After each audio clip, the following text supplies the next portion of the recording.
My wife abandoned our daughter. The call came at midnight. Her voice, ragged, terrified. My daughter's. They took my passport. I can't leave. Dad, I'm stuck here. Static filled the silence between her words. A foreign operator's monotone cut in, reminding her that this number was not safe, that she was in a country stamped in red ink, "Do not travel." I could hear her breath, fast, desperate. Behind her, muffled laughter, a female voice, my wife's. Another, lighter, higher, her sister's.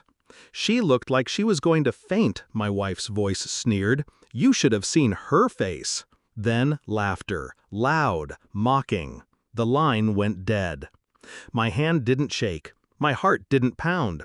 I only stared at the dark scream of the phone as the echo of my daughter's fear hung in the room. No words left my mouth. Not anger, not panic, just calculation.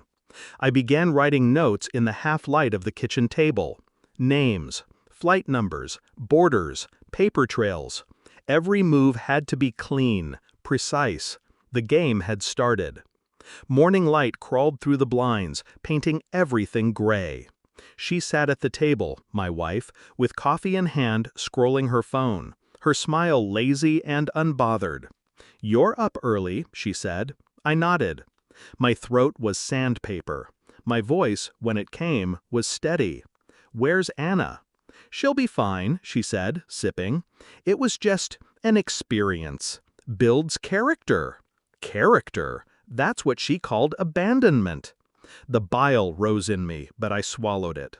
I didn't show her my daughter's broken voice in the midnight call. I didn't show her the note I had written, the one word scrawled in black ink, "Why?" Her sister entered the kitchen, grinning like she'd been let in on the world's cruelest joke. "She panicked so much at the airport," she said. "Her face, I can't stop laughing about it." Their amusement scraped against me like a blade. I sat still, perfectly still. But inside, I was already moving. I spent the next days gathering pieces, not confronting, never confronting. I traced the ticket purchase, one way, arranged by my wife. Destination carefully chosen. A country where rules were fluid, where embassies were powerless, where a passport lost meant a person erased. I accessed call records, late-night numbers dialed to her sister, hours of chatter, their laughter overlapping. I scrolled through financial statements, hidden withdrawals, hotel receipts, luxury meals in cities I had never visited. It wasn't just cruelty, it was a pattern, a double life stitched together behind my back, every thread pulled tighter until the fabric snapped.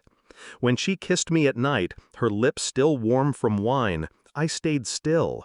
When her hand brushed mine, I didn't recoil. But in my head, the ledger was filling. Every laugh, every omission, every betrayal.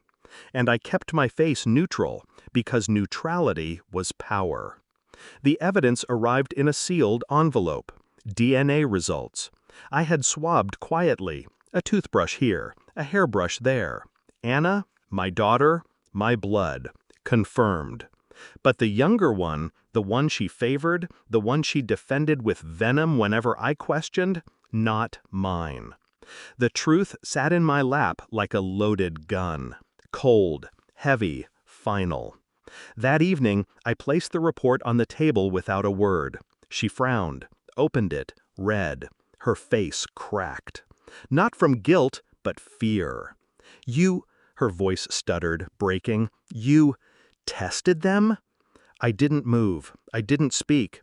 Her sister shifted beside her, lips parting, trying to form excuses, weaving lies from air. But there was no space left for lies, only silence. The knock came at dawn, hard, relentless. Police, papers in hand, fraud, identity manipulation, financial theft. All traced back to her accounts. I had packaged everything neatly. Dates, receipts, transfers, sent to the right people, the right desks. She stumbled toward the door, hair tangled, face pale. "What did you do?" I didn't answer.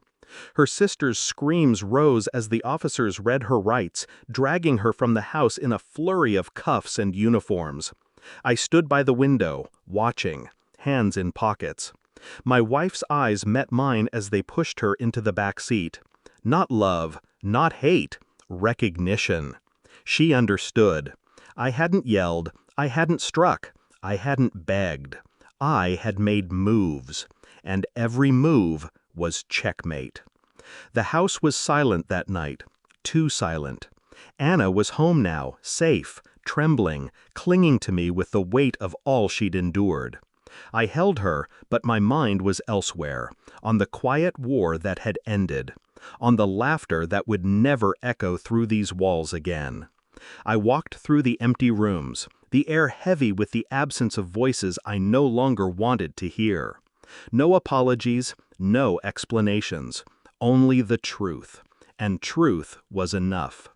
I shut the last light in the hallway, my shadow stretching long against the floorboards. For the first time in years, I felt something close to peace. Not warmth, not joy, just clarity. I didn't need revenge anymore. I already had it. She thought leaving my daughter stranded would break me, but it only freed me.